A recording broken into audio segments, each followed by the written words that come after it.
Bonjour! Suite à vos commentaires sur le portrait d'Omar Sy au stylo bille, j'ai donc décidé de vous préparer un petit tuto sur la technique de dessin au stylo. C'est parti! Avant toute chose, le choix du papier est stratégique en fonction de ce que vous allez dessiner. C'est surtout le grain du papier qui va nous intéresser. Si vous avez beaucoup de textures à dessiner, comme par exemple de la peau particulièrement ridée, des vêtements ou des tissus, je vous conseille de choisir un papier avec un grain prononcé pour un tracé plus facile et un rendu plus réaliste. Dans mon cas, je veux dessiner des glaçons, je veux donc un rendu très lisse et une simple feuille d'imprimante A4 classique me convient très bien. Si vous avez un doute, vous pouvez tester la feuille en frottant doucement le stylo bille, ça fera ressortir le grain et vous aurez une idée de la texture rendue.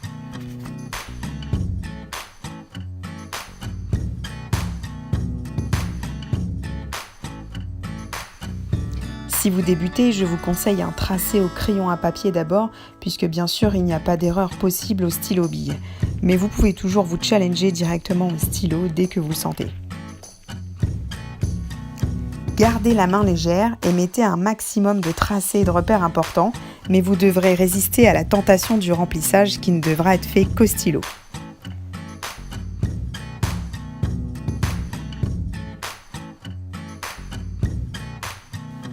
Le mieux, c'est de s'entraîner un peu avant sur une feuille. Ça va dépendre un peu de chacun, mais vous tiendrez certainement la pointe un peu plus en biais que d'habitude. Commençons par le plus difficile, c'est-à-dire un aplat ultra clair. Frottez très légèrement en revenant à chaque fois, c'est-à-dire en décollant la pointe du stylo. Si vous faites des allers-retours, ça marche aussi, mais ça marque plus facilement la feuille. Sur du très clair, je vous conseille de décoller la pointe à chaque fois, du moins au début, après vous le sentirez par vous-même. Le mieux est de faire des traits dans le même sens, mais sur un dessin, c'est pas toujours évident à respecter. Si vous le faites bien, c'est-à-dire sans trace, vous pouvez faire un croisé.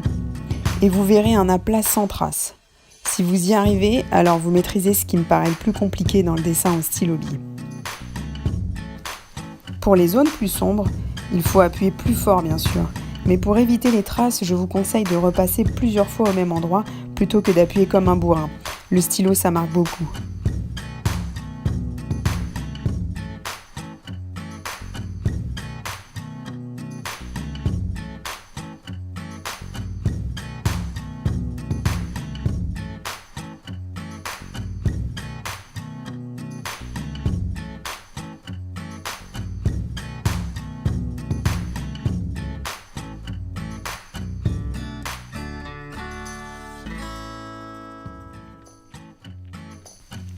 Le charme du monochrome, on le connaît, mais ça se mérite.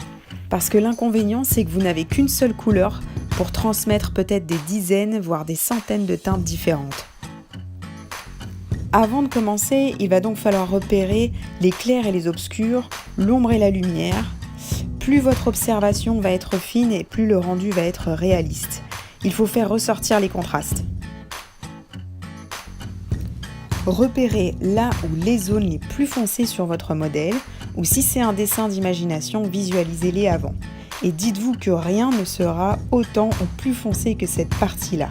C'est THE zone de référence foncée. Pareil pour la zone la plus claire, rien ne doit être autant ou plus clair que cette zone-là parce que c'est celle-ci la plus claire de votre modèle. Et faites-vous ces deux repères principaux pour votre remplissage. Comme ça, quand vous aurez un doute sur une zone à remplir, demandez-vous si c'est un peu ou beaucoup plus foncé ou un peu ou beaucoup plus clair qu'une de vos zones de référence.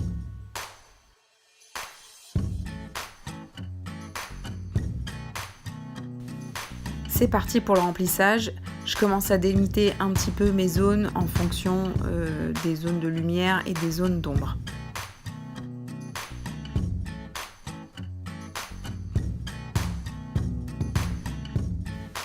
Alors je place d'abord les zones les plus foncées sans trop appuyer. Et je laisse les parties les plus claires en blanc pour l'instant. Et petit à petit, tranquillement, je vais faire mon chemin comme ça, en rajoutant du remplissage et des détails.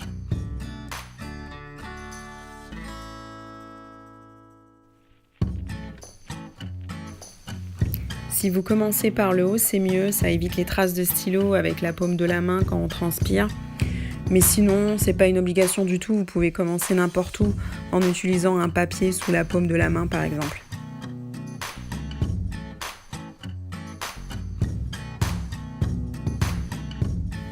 Le stylo à billes bave de temps à autre. Pour ça, vous pouvez garder un mouchoir pour essuyer la pointe de temps en temps ou la frotter sur un brouillon que vous aurez gardé à côté de vous par exemple.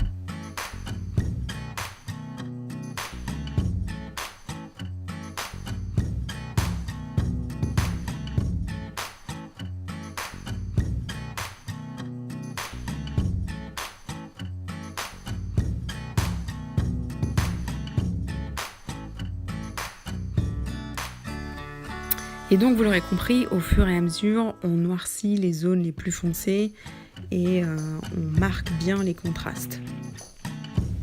N'hésitez pas à garder des zones très claires, voire même blanches, pour bien marquer la lumière.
Ici par exemple, j'utilise les traits très légers pour donner justement l'aspect givré du glaçon.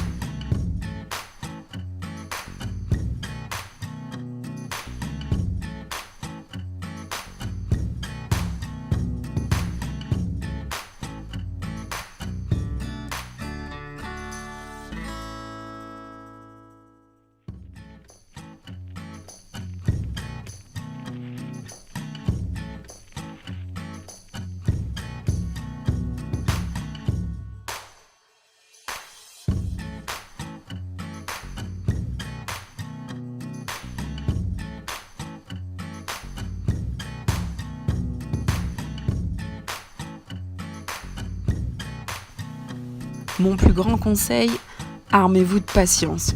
Le dessin au stylo, c'est très long, mais le résultat en vaut la peine.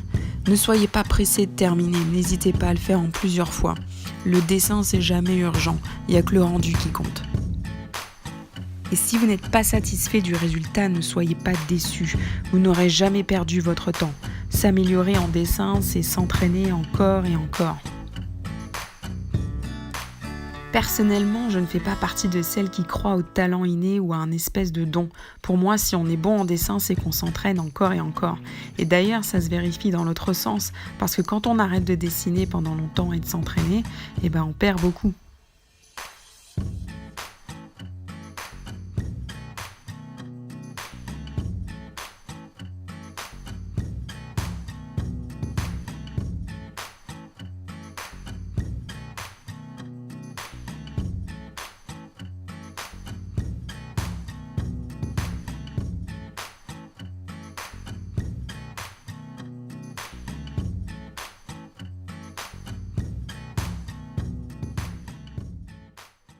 Voilà, le tuto est terminé, j'espère que ces conseils vous aideront, peut-être que vous allez faire des chefs-d'œuvre. En tout cas, n'hésitez pas à les partager avec moi. Je vous souhaite en attendant une très bonne année 2019.